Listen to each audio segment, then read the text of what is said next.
Hi hello ಎಲ್ರಿಗೂ ಸ್ವಾಗತ ಸುಸ್ವಾಗತ. ನಿಮ್ಮ ಜೊತೆ ನನ್ನ ಕಥೆ ಧಾರಾವಾಹಿಯಲ್ಲಿ ಸಂಚಿಕೆ ಏನಾಗಿದೆ ನೋಡೋಣ ಬನ್ನಿ. ನಿಮ್ಮೆಲ್ಲರ ಆಶೀರ್ವಾದ ಬಹಳಷ್ಟು ಮುಖ್ಯ. ಪ್ಲೀಸ್ ಸಬ್ಸ್ಕ್ರೈಬ್ ಮಾಡಿ, ಶೇರ್ ಮಾಡಿ, ಬೆಲ್ ಐಕಾನ್ ಬಟನ್ ಹಾಲ್ ಬಟನ್ ಪ್ರೆಸ್ ಮಾಡಿ. ಈ ಕಡೆ ಅಜಿತ್ತು ಸ್ಟೇಷನ್ಗೆ ಹಾಕ್ಬಿಡ್ತಾರೆ ಸತ್ಯಾನಂದನ. ಆದ್ರೆ ಭೂಮಿ ಬಿಡೋದಿಲ್ಲ, ಓಡೋಡ್ ಬರ್ತಾಳೆ ಸ್ಟೇಷನ್ಗೆ. ಓಡ್ ಬಂದು, ಸಾಹೇಬ್ರೆ ನೀವು ಮಾಡ್ತಾ ಇರೋದು ಮಹಾಪರಾಧ, ಮೊದಲು ಸತ್ಯಾನಂದ ಬಿಡುಗಡೆ ಮಾಡಿ. ಏನ್ ತಪ್ಪು ಮಾಡಿದಾರ ಅವರು? ಮಾಡಿರೋದೆಲ್ಲ ಸಾಕ್ಷಿಯಿಂದಾನೇ ತಾನೇ ಸತ್ಯಾನಂದ್ಗೆ ಇಷ್ಟೆಲ್ಲ ಅಪಾಯ ಆಗಿದ್ದು. ಮೊದಲು ಬಿಡುಗಡೆ ಮಾಡಿ. ಅದಕ್ಕೆ ಅಜಿತ್ ಹೇಳ್ತಾನೆ, ನೋಡು ನೀನು ಹೆಂಡತಿ ಅಂತ ಅನ್ಕೊಂಡ್ ಬಂದಿರೋದು ಕೇವಲ ಮನೆಯಲ್ಲಿ, ಸ್ಟೇಷನ್ ಅಲ್ಲ. ಅದಕ್ಕೆ ಭೂಮಿ ಹೇಳ್ತಾಳೆ, ನೋಡಿ ಮನೆ ಆಗಿರ್ಬೋದು ಸ್ಟೇಷನ್ ಆಗಿರ್ಬೋದು ಸಂಬಂಧ ಎಲ್ಲಿದೆ, ಸಂಬಂಧನೇ. ಗೊಣಗ್ತಾಳೆ 1 ವರ್ಷ. ಅದಕ್ಕೆ ಅಜಿತ್ ಹೇಳ್ತಾನೆ, ನೋಡು ನೆನ್ಪಿದೆ ತಾನೇ ನನ್ನ ಸಂಬಂಧ, ಅದೇನಿದ್ರು ಮನೇಲಿ ನಿನ್ಗೆ ಅದಕ್ಕೆ ನೀರು ಗಂಡ ಹೆಂಡತಿ ಸಂಬಂಧ ಅಂತ ಹೇಳ್ಕೊಂಡ್ ಬಂದ್ರೆ ನಿನ್ ಮನೇಲಿ ಇಟ್ಕೋ. ಇಲ್ಲಲ್ಲ, ಇಲ್ಲಿ ಬರೀ ಪೆನ್ನಲ್ಲಿ ಹಿಡನ್ ಕ್ಯಾಮ್ರಾ ಇದೆ, ಗೊತ್ತಾ ನಿನಗೆ? ಸತ್ಯಣ್ಣ ಒಬ್ರು ಜವಾಬ್ದಾರಿಯುತವಾದಂತ ಲಾಯರ್ ಅವರು, ಅವ್ರಿಗೆ ಗೊತ್ತಿಲ್ವಾ ಇದು? ಅದಕ್ಕೆ ಭೂಮಿ ಹೇಳ್ತಾಳೆ, ನೋಡಿ ನಿಮ್ಮಿಬ್ರು ಮಧ್ಯೆ ತಂದಾಕ್ಬೇಕು ಅಂತಲೇ ಖತರ್ನಾಕ್ ಬುದ್ಧಿ ತೋರಿಸಿದಾಳ ಅವಳು ಸಾಕ್ಷಿ. ನೀವು ಬಿಡ್ಬೇಕು ಸಾಹೇಬ್ರೆ, ನಂಗೆ ಅವೆಲ್ಲ ಗೊತ್ತಿಲ್ಲ.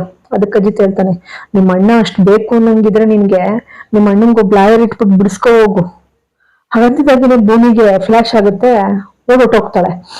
ಹೋದ್ಮೇಲೆ ಈ ಕಡೆ ಪಾಪಿ ಅಶ್ವಿನಿ ಎಂತ ಖತರ್ನಾಕ್ ಅಂದ್ರೆ ಮೆಲ್ಲಿಗೆ ಹೆಜ್ಜೆ ಇಟ್ಕೊಂಡ್ ಬರ್ತಾಳೆ. ಇಲ್ಲಿವರೆಗೂ ಕೂಡ ಯಾರಿಗೂ ಕೂಡ ತಿಳಿದಿಲ್ಲ, ಈವನ್ ದೇವಿಯಾನಿಗೂ ಕೂಡ ತಿಳಿಸಿರಲ್ಲ, ಅಷ್ಟು ಸೀಕ್ರೆಟ್ ಆಗಿ ಮೇಂಟೈನ್ ಮಾಡಿರ್ತಾಳೆ.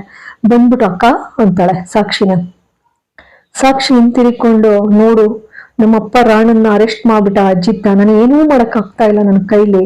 ಹಾಗಂತಿದ್ದಾಗ ಅವಳು ಅಶ್ವಿನಿ, ಅಕ್ಕ ನನ್ ಮೈಲಿ ಹರಿತಾ ಇರೋದು ಕೂಡ ಇದೇ ಡ್ಯಾಡ್ ರಾಣ ರಕ್ತ, ನೀನು ವರಿ ಮಾಡ್ಬೇಡ. ನಾನು ಖಂಡಿತ ಅಕ್ಕ ಅಜಿತ್ ಫ್ಯಾಮಿಲಿ ಮೇಲೆ ತೀರ್ಸ್ಕತೀನಿ ಅಕ್ಕ, ಇದಕ್ಕೆ ಪ್ರತೀಕಾರ ತೀರ್ಸ್ಕೊಂಡ್ ಬರ್ತೀನಿ, ನೀನ್ ವರಿ ಮಾಡ್ಬೇಡಕ್ಕ ನೀನು ಅಂತ ಹೇಳ್ತಾಳೆ. ಅದಕ್ಕೆ ಅವಳು ಸಾಕ್ಷಿ, ಆಯ್ತು ಖಂಡಿತ ನಿನ್ ಮೇಲೆ ನಂಬಿಕೆ ಇದೆ. ಇವಳು ಅಶ್ವಿನಿ ಬಂದವಳು ದೇವ್ರ ಹತ್ರ ಬಂದ್ಬಿಟ್ಟು ಅರ್ಚನೆ ಮಾಡಿಸ್ತಾಳೆ, ಅವರಪ್ಪ ರಾಣ ಹೆಸರಲ್ಲಿ ಅರ್ಚನೆ ಮಾಡಿಸ್ಬಿಟ್ಟು ದೇವ್ರ ಹತ್ರ ಕೇಳ್ಕೊಳ್ತಾಳೆ, ನಮ್ಮ ಅಪ್ಪ ರಾಣನ್ನ ಯಾವತ್ತೂ ಕೂಡ ಇಂಪಾರ್ಟೆಂಟ್, ಯಾವತ್ತೂ ಕೂಡ ಬಹಳಷ್ಟು ಬೆಲೆ ಬಾಳ್ತಕ್ಕಂತ ಬಟ್ಟೆನ ಹಾಕ್ತಿದ್ದ ನಮ್ಮ ಅಪ್ಪನ್ನ ಇವತ್ತು ಜೈಲಲ್ಲಿ ಬಟ್ಟೆ ಹಾಕೊಂಡು ಕೂರು ಹಾಗೆ ಮಾಡಿದಾನೆ. ಅವನ ಅಜಿತ್ತನ್ನು ಸುಮ್ಮನೆ ಬಿಡೋದಿಲ್ಲ, ಅವನ ಇಡೀ ಫ್ಯಾಮಿಲಿನ ಸರ್ವನಾಶ ಮಾಡಿ ಅವ್ರ ಬೂದಿನ ನನ್ನ ಕೈಲಿ ಹಿಡಿಯೋವರೆಗೂ ಕೂಡ, ಅವ್ರ ತಿಥಿಯನ್ನ ಉಣ್ಣೋವರೆಗೂ ಕೂಡ ಮಾಡ್ತಾರಲ್ಲ ಪಾಯಸನ, ಅವ್ರು ತಿನ್ನೋವರೆಗೂ ನಾನು ಸಿಹಿ ಮುಟ್ಟೋದಿಲ್ಲ ಅಂತ ಹೇಳಿ ದೇವ್ರ ಹತ್ರ ಬೇಡ್ಕೊಂಡು ಬರ್ತಾಳೆ ಪಾಪಿ. ಅವಳು ಬರ್ತಾ ಇರೋದನ್ನ ನೋಡಿ ಮನೆಗ್ ಬರ್ತಾ ಇರ್ಬೇಕಾದ್ರೆ ಎಲ್ಲ ಪ್ರಸಾದ ಇಟ್ಕೊಂಡ್ ಬರ್ತಾ ಇರ್ತಾಳೆ. ಬರ್ತಾ ಇದ್ರೆ ಶ್ರವಣ್ ನೋಡ್ಬಿಟ್ಟು, ಏನಮ್ಮ ಎಲ್ಲಿ ಹೋಗಿದ್ದಮ್ಮ ನೀನು, ಒಂದು ಕ್ಷಣ ಕಾಣ್ಲಿಲ್ಲ ಅಂದ್ರೆ ಗಾಬರಿ ಆಗುತ್ತೆ ಮಗಳೇ ನಮ್ಗೆ ಅಂದಾಗ, ಸಾರಿಯಪ್ಪ ನಾನು ದೇವ್ರ ಹತ್ರ ಹೋಗಿದ್ದೆ, ಮನೆಯಲ್ಲಿ ನನ್ನಿಂದನೇ ಅಲ್ವಪ್ಪ ರಾಣನ ಪರಿಚಯ ಮಾಡ್ಕೊಟ್ಟಿದ್ದು, ಹಾಗಾಗಿ ಇನ್ನೆಂದು ಕೂಡ ಇಂಥ ಅನಾಹುತ ಆಗ್ಬಾರ್ದು, ಇನ್ನೇನಿದ್ರು ಒಳ್ಳೇದಾಗ್ಬೇಕು ಈ ಮನೆಗೆ ಅಂತ ಹೇಳಿ ಹೋಗಿದ್ನಪ್ಪ ಅರ್ಚನೆ ಮಾಡ್ಸೋಕೆ ಮನಸ್ಸಲ್ಲಿ ಅನ್ಕೊಳ್ತಾಳೆ ಪಾಪಿ. ಅಂದ್ರೆ ಇವತ್ತು ಏನ್ ಪ್ರಸಾದ ಇದೆಯೋ ಇದನ್ನ ತಿಂದ್ಬಿಟ್ಟು ನಿಮ್ಮ ಸರ್ವನಾಶ, ನಿಮ್ಮ ತಿಥಿ ಆಗ್ಬೇಕು ಅಂತಾನೆ ನಾನು ಬಂದಿದ್ದೀನಿ ಕಣೋ ಶ್ರವಣ ಅಂತಾಳೆ ಮನಸ್ಸಿನಲ್ಲಿ. ಸರಿ ಪಾಪ ನಂಬಿಡ್ತಾನೆ ಶ್ರವಣ್ಣು, ಇನ್ನೇನ್ ಕೊಡ್ಬೇಕು ಪ್ರಸಾದನ, ಅಷ್ಟ್ರಲ್ಲಿ ಭೂಮಿ ದೇವ್ರು ಬಂದಿದ್ದು ಅಡ್ಡ ಬಂದು ಕೆಳಗ್ ಬಿದ್ದೋಯ್ತದದು. ಇನ್ನು ಅಶ್ವಿನಿಗೆ ಸಿಡ್ತಡಿಯಕ್ಕಾಗೋದಿಲ್ಲ, ತಕ್ಷಣ ಎತ್ತಿದು ಪಟ್ ಅಂತ ಕೆನ್ನೆಗೆ ಬಾರ್ಸಕ್ ಹೋಗ್ತಾಳೆ. ಬಾರ್ಸಕ್ ಹೋದ ತಕ್ಷಣ ಭೂಮಿ ಅಮ್ಮ ಅಂತ ಹೇಳಿ ಕೆನ್ನೆ ಕಣ್ಣು ಮುಚ್ಕೊಳ್ತಾಳೆ. ತಕ್ಷಣ ಶ್ರವಣ್ಗೆ ಅದ್ ಎಷ್ಟು ಕರುಳಿಗೆ ಚುರುಕ್ ಅನ್ಸುತ್ತೋ, ಆ ಕ್ಷಣದಲ್ಲೇ ಬಂದಿದ್ದು ಭೂಮಿನ ಅನಾಮತ್ ಹಿಡ್ಕೊಬಿಡ್ತಾನೆ.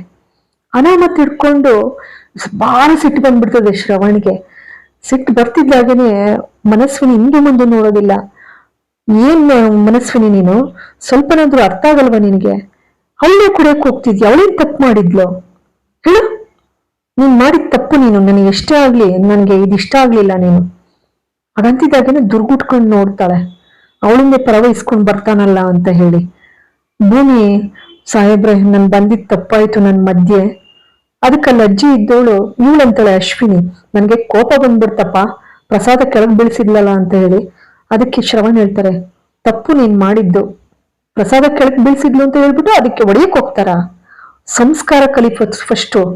ಅಷ್ಟ್ರಲ್ಲಿ ಅಜ್ಜಿನೂ ಕೂಡ ಧ್ವನಿಗೂಡಿಸ್ತಾರೆ, ಕೋಪದಿಂದ ಎಷ್ಟೆಷ್ಟು ಅನಾಹುತಗಳಾಗಿವೆ, ಕೊಲೆನೇ ನಡೆದೋಗಿದೆ ಗೊತ್ತಾ, ಕೋಪದ ಕೈಗೆ ಬುದ್ಧಿ ಕೊಡ್ತೀಯ ನೀನು ಅಂತ ಹೇಳಿ ಅಜ್ಜಿನೂ ಬೈತಾರೆ. ಅಷ್ಟರಲ್ಲಿ ಭೂಮಿ, ಆಯ್ತು ನಂದೇ ತಪ್ಪಾಯ್ತು ಬಿಡಿ, ಎಲ್ಲಾದ್ರೂ ಹೋಗ್ಲಿ. ಸಾಹೇಬ್ರೆ, ನಿಮ್ಮ ಹತ್ರ ಒಂದು ನನಗೆ ಸಹಾಯ ಆಗ್ಬೇಕು. ನನ್ನ ಅಣ್ಣ ಸತ್ಯಣ್ಣ, ನನಗೆ ಅಂತ ಯಾರೂ ಇಲ್ಲ, ಬಂಧು ಬಾಂಧವರು ಅಣ್ಣ ತಮ್ಮದಿರು ಯಾರೂ ಇಲ್ಲ. ಸತ್ಯಣ್ಣನ ನನ್ನ ಒಡಹುಟ್ಟಿದ ಅಣ್ಣ ಅಂತ ನಾನು ತಿಳ್ಕೊಂಡಿದ್ದೀನಿ. ಅಂತ ಅಣ್ಣ ಜೈಲಲ್ಲಿ ಇರ್ಬೇಕಾದ್ರೆ ನಾನು ಹೇಗ್ ತಾನೇ ತಂಗಿಯಾಗಿ ನೆಮ್ಮದಿಯಾಗಿರ್ಲಿ. ನಿಮ್ ದಮ್ಮಯ್ಯ ಅಂತೀನಿ ಅಂತ ಕಾಲಿಗೆ ಬಿದ್ದು ಬೇಡ್ಕೊಳ್ತಾಳೆ, ನನ್ನ ಅಣ್ಣ ನಿಮ್ಗೆ ಬೇಲ್ ಕೊಡಿ ಸಾಹೇಬ್ರೆ. ಹಾಗಂತಿದ್ದಾಗೇನೆ ಇಲ್ಲಿ ದೇವ್ಯಾನಿ ಹೇಳ್ತಾಳೆ ಅವಳು, ಅಲ್ಲ ಸರಿ, ನಿನ್ನ ಅಣ್ಣ ಅಮಾಯಕನೇ ಇರ್ಬೋದು, ಆದ್ರೂ ಜವಾಬ್ದಾರಿಯುತವಾದಂತ ಲಾಯರು, ಜೊತೆಗೆ ಪೆನ್ನಲ್ಲಿ ಕ್ಯಾಮ್ರಾ ಇತ್ತು, ಅದನ್ನು ಕೂಡ ಗಮನಿಸಿಲ್ವಾ? ಗಮನಿಸ್ಬೇಕು ತಾನೆ. ಅದಕ್ಕೆ ಭೂಮಿ ಹೇಳ್ತಾಳೆ, ಅಮಾಯಕ ನಮ್ಮ ಅಣ್ಣ, ಪಾಪ ಇವಳು ಎಲ್ಲ ಸಾಕ್ಷಿದೆ ತಪ್ಪು, ಇವಳ ಪ್ಲಾನ್ ಮಾಡಿರೋದು. ಪಾಪ ನಮ್ಮ ಅಣ್ಣಂದು ಏನೂ ತಪ್ಪಿಲ್ಲ, ಗೊತ್ತಾಗದೆ ಅವರು ಆ ಪೆನ್ನು ಕೂಡ ನೋಡಿಲ್ಲ, ಅವರು ಪೆನ್ನಲ್ಲಿ ಕ್ಯಾಮ್ರಾ ಇಟ್ಬಿಟ್ಟು ಹಿಂಗ್ ಮಾಡಿದಾಳೆ ಮೋಸನ. ಅದಕ್ಕೆ ಅಪ್ಪು ಹೇಳ್ತಾಳೆ, ಏಯ್ ಗುಗ್ಗು ಹಂಗ್ ಮಾತಾಡ್ಬೇಡ ನೀನು, ನಿನಗಿಂತ ಮೊದಲು ನಮ್ಮ ಅಣ್ಣ ನನ್ನ ತಮ್ಮ ಅಜಿತನಿಗೆ ಸತ್ಯನ ಚೆನ್ನಾಗ್ ಪರಿಚಯ, ಗೊತ್ತಾಯ್ತಾ? ಯಾರ್ಯಾರು ಹೆಂಗೆ ಅಂತ ನಮಗ್ ಗೊತ್ತು, ನೀನ್ ಸ್ವಲ್ಪ ಬಾಯಿ ಮುಚ್ಕೊಂಡಿರು. ಅದಕ್ ಭೂಮಿ ಹೇಳ್ತಾಳೆ, ಏನೇ ಆಗ್ಲಿ ಅಪ್ಪು ಅವ್ರೆ, ಒಳ್ಳೆತನಕ್ಕೆ ನಾವು ಬೆಲೆ ಕೊಡ್ಬೇಕಲ್ವಾ? ಪಾಪ ಅಂತ ಅಮಾಯಕನಾದಂತ ಸತ್ಯನ ಬಲಿ ಆಗ್ತಾ ಇದಾರೆ, ಶಿಕ್ಷೆ ಅನುಭವಿಸ್ತಾ ಇದಾರೆ, ಮಾಡುವ ತಪ್ಪು ಸಾಕ್ಷಿ, ಇವ್ರಿಗಾಗ್ಲಿ ಶಿಕ್ಷೆ. ಅದಕ್ಕೆ ಸಂಗೀತ ಅವರು ಕೂಡ ಹೊಟ್ಟೆ ಹೊರ್ಕೊಂಡು ನೋಡ್ತಾರೆ. ರಾಮಣ್ಣ, ಅಲ್ಲ ಇಷ್ಟೆಲ್ಲ ಮಾಡ್ದವನಿಗೆ ನೀನು ಬೇಲ್ ಕೇಳ್ತಾ ಇದೀಯಾ? ಅದಕ್ಕೆ ಹೇಳ್ತಾಳೆ ಭೂಮಿ, ಒಳ್ಳೆತನ ಇದೆ ಮಾವ, ಅವ್ರು ತಪ್ಪು ಮಾಡಿಲ್ಲ, ಖಂಡಿತ ತಪ್ಪು ಮಾಡಿ, ಎಲ್ಲ ಸಾಕ್ಷಿದೆ ಕುತಂತ್ರ, ಸಾಕ್ಷಿಗೆ ಶಿಕ್ಷೆ ಆಗ್ಬೇಕು. ಉರ್ದೋಯ್ತಾಳೆ ಅಶ್ವಿನಿ. ಈ ಕಡೆ ಮತ್ತೆ ದೇವಿಯನ್ನು ಎತ್ಕೊಡಕ್ ಹೋಗ್ತಾಳೆ, ರಾಮಣ್ಣ ಸಾಯೋ ಮಟ್ಟಕ್ಕೆ ಹೋಗಿದ್ರು ಅಂತ ಹೇಳಿ. ಆದ್ರೂ ಬಿಡೋದಿಲ್ಲ ಭೂಮಿ, ಕಾಲಿಗೆ ಬಿದ್ದು ಬೇಡ್ಕೊಳ್ತಾಳೆ, ನನ್ನ ಅಣ್ಣನ್ ಬಿಡಿಸಿ ಅಂತ ಹೇಳಿ. ಸರಿ, ಅಷ್ಟರಲ್ಲಿ ಶ್ರವಣ್ಣವರು ಬಿಡ್ಸೋಕೆ ಅಂತೇಳಿ ವ್ಯವಸ್ಥೆ ಮಾಡ್ಕೊಳಕ್ ಹೋಗ್ತಾರೆ. ಈ ಕಡೆ ಇದ್ದಕ್ಕಿದಂಗೆ ಅಜಿತ್ ಸ್ಟೇಷನ್ ಇಂದ ಬರ್ತಿದ್ದಾಗೇನೆ ಶಾಕು, ಕಾರಿಂದ ಇಳಿತಾ ಇದ್ದಾಳೆ, ಸರ್ಪ್ರೈಸು. ಅಂಜು ಬಂದಿದ್ದಾಳೆ ಫಾರಿನ್ ನಿಂದ. ಬರ್ತಿದ್ದಾಗೇನೆ ಅಜಿತ್ಗೆ ಯಾಕೋ ಅನುಮಾನ ಸುಳಿದಾಡುತ್ತೆ, ನೋಡ್ತಾ ಇರ್ತಾನೆ ಅವಳನ್ನೇ. ಮನೆಯವರೆಲ್ಲರೂ ಖುಷಿಯಾಗಿ ಒಪ್ಕೊಳ್ತಾರೆ. ಅದಕ್ಕೆ ರಾಮಣ್ಣ ಇದ್ದವರು, ಅಯ್ಯೋ ಏನಮ್ಮ ಮಗಳೇ ಇದ್ದಕ್ಕಿದ್ದಾಗೆ ಅಂದಾಗ, ಮಾವ ನಿಮ್ಮನ್ನ ಅಷ್ಟೆಲ್ಲ ಅವಮಾನ ಮಾಡಿದ್ದು ಎಲ್ಲ ನನ್ಗೆ ಅಪ್ಪು ಹೇಳಿದ್ಲು ಫೋನ್ ಮಾಡಿ, ನೀವ್ ತಡಿಯಕ್ಕಾಗ್ಲಿಲ್ಲ ಮಾವ, ನಿಮ್ಮನ್ನ ಎಷ್ಟೊತ್ತಿಗೆ ನೋಡ್ತೀನೋ ಅಂತ ಹೇಳಿ ಅನ್ನಿಸ್ತು, ನಾನು ಅದಕ್ಕೆ ಫಾರಿನಿಂದ ಬಂದ್ಬಿಟ್ಟೆ ತಕ್ಷಣ ಅಂತ ಹೇಳ್ತಾಳೆ. ಏನ್ ದೇವಿಯಾನಿ ಖುಷಿಯಾಗಿ ಹೋಗ್ತಾಳೆ, ಯಾಕೆಂದ್ರೆ ಅವಳದೇ ಪ್ಲಾನ್ ಎಲ್ಲವೂ ಕೂಡ. ಇಲ್ಲಿ ಅಜಿತ್ತು ಮತ್ತೆ ಭೂಮಿ ಮಾತ್ರ ಅನುಮಾನವಾಗಿ ನೋಡ್ತಾ ನಿಂತ್ಕೊಳ್ತಾರೆ. ಏನ್ ಇದ್ದಕ್ಕಿದ್ದಾಗೆ ಬಂದ್ಬಿಟ್ಟಿದಾಳಲ್ಲ, ಏನೋ ಇದೆ ಇದ್ರೊಳಗೆ ಖತರ್ನಾಕ್ ಪ್ಲಾನ್ ಅಂತ ಹೇಳಿ ಇಬ್ರು ನಿಂತ್ಕೊಂಡು ಸ್ತಬ್ಧರಾಗಿ ಯೋಚನೆ ಮಾಡ್ತಾ ನಿಂತ್ಕೊಳ್ತಾರೆ ಅಜಿತ್ ಮತ್ತೆ ಭೂಮಿ. ಇಲ್ಲಿ ಅಂಜು ಪ್ಲಾನ್ ನಡೆಯೋಕ್ಕೂ ಬಿಡಲ್ಲ. ಇಲ್ಲಿಗೆ ಸಂಚಿಕೆ ಮುಕ್ತಾಯವಾಗ್ತದೆ. ನಿಮ್ಮೆಲ್ಲರ ಆಶೀರ್ವಾದ ಬಹಳಷ್ಟು ಮುಖ್ಯ. ಪ್ಲೀಸ್ ಸಬ್ಸ್ಕ್ರೈಬ್ ಮಾಡಿ, ಶೇರ್ ಮಾಡಿ, ಒಂದು ಲೈಕ್ ಕೊಡಿ. ಎಲ್ಲರಿಗೂ ಕೂಡ ಅನಂತ ಧನ್ಯವಾದಗಳು.